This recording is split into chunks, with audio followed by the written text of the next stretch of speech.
Je suis yoga thérapeute et je me suis formée auprès de Lionel Coudron, du docteur Lionel Coudron, qui a créé l'Institut de yoga thérapie à Paris. Je me suis formée il n'y a pas très longtemps, en 2018, et je suis diplômée depuis 2020. Et cette formation m'a passionnée. Donc la yoga thérapie n'est pas uniformisée, elle n'est pas reconnue. C'est vraiment, ça fait partie des thérapies nouvelles, hein, on peut dire, et elle se pratique de manière très très différente dans le monde. Donc moi, ce dont je vais vous parler là, c'est vraiment la yoga thérapie telle qu'elle m'a été transmise par le docteur Lionel Coudron. Donc pour moi, comme c'est un médecin, il forme des thérapeutes qui vont se baser sur le yoga dans son entièreté, c'est-à-dire pas seulement la posture, mais aussi les respirations, la philosophie, la méditation. Et il s'inspire aussi de techniques auxquelles il s'est formé, donc de médecine chinoise, de thérapie cognitivo-comportementale, d'hypnose aussi, qu'on va utiliser après comme auto-hypnose. Avec tout ça, il a développé une formation qui s'adresse à la fois à des enseignants de yoga qu'il sélectionne et à des soignants. Et c'est un pari fou, mais qui fonctionne très très bien, d'avoir mis ces deux populations qui a priori n'ont rien à faire ensemble, et pas du tout des mêmes origines, de les mettre ensemble et de les former ensemble à la même technique. Donc c'est une formation sur 2 ans, 550 heures,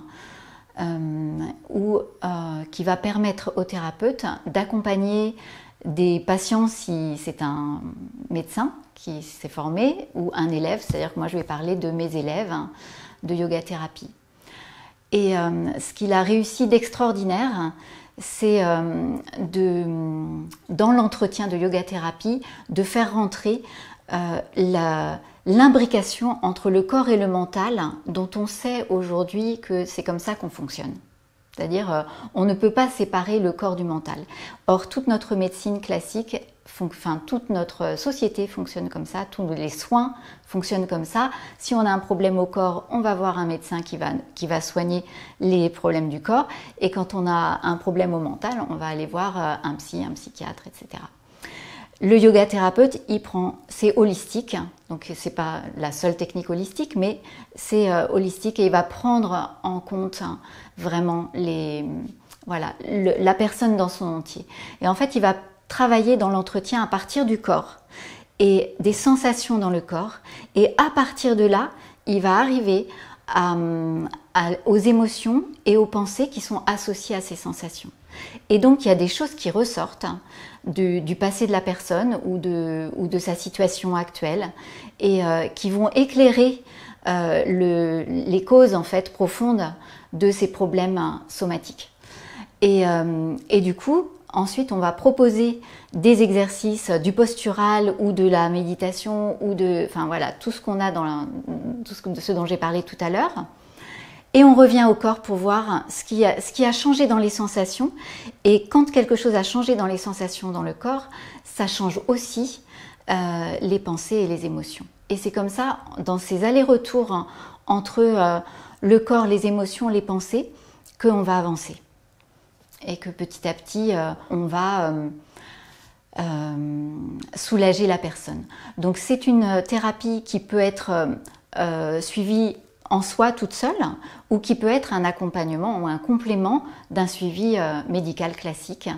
Et en réalité, ma conviction, c'est qu'aujourd'hui, on a besoin d'aller vers cette voie-là, vers la voie d'une association et d'un mariage heureux entre la médecine classique et des thérapies du style yoga thérapie qui prennent en compte la personne dans son entier, avec aussi son environnement, tout ce qu'elle vit dans son quotidien, et pas juste son problème physique. Et ce qui me fait penser ça, c'est que dans la douleur, on a compris, on a depuis les années 60 aux États-Unis, on a des centres antidouleurs qui existent. Alors chez nous, ça a mis un peu plus de temps pour arriver, mais on en a aussi. On a des CETD, des centres d'études et de traitement de la douleur. Dans ces CETD, la médecine qui est utilisée est une médecine intégrative, c'est-à-dire que ce n'est pas seulement des médecins de la médecine classique, mais c'est aussi une psychologue toujours, enfin une ou un psychologue, et peut-être un ou une sophrologue, peut-être enfin des gens qui sont, et ça pourrait être aussi un ou une yoga thérapeute, pour former équipe autour d'une personne, pour les douleurs chroniques, pardon. On est dans le cadre de douleurs chroniques. Ce qu'il y a, c'est que si on regarde un peu plus près, ces centres d'études et de traitement de la douleur, ils ne traitent que 3% des patients. Donc, ça ne marche pas. On n'a pas les moyens, en fait. On n'a pas les moyens de généraliser ça. Donc, c'est très bien pour les 3% qui arrivent à avoir des places là. Mais moi, ce que je crois vraiment, c'est que si on va vers juste l'association de quelqu'un qui a une vision holistique plus un médecin de la médecine classique, que ce soit le médecin traitant ou le médecin spécialiste s'il y a une pathologie particulière, par exemple un problème au poumon, ça peut être un yoga thérapeute qui va travailler avec un pneumologue. Je pense que ça peut avoir les mêmes effets à un coût infiniment moindre qu'une équipe complète. Je crois vraiment qu'il y a une bifurcation à prendre là et de sortir de cette opposition qu'il y a et qui se durcit, qui semble se durcir aujourd'hui en France entre la médecine classique et les médecines alternatives, et qu'au contraire il faut les associer et que c'est comme ça qu'on va arriver à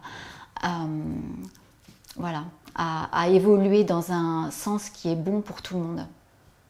Voilà, de soulager les gens de la médecine classique qui sont complètement débordés au bord du burn-out et de faire une place pour ces thérapies alternatives qui sont...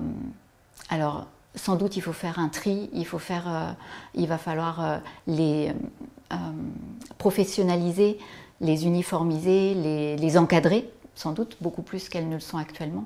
Mais je crois qu'on a vraiment intérêt à aller vers ça.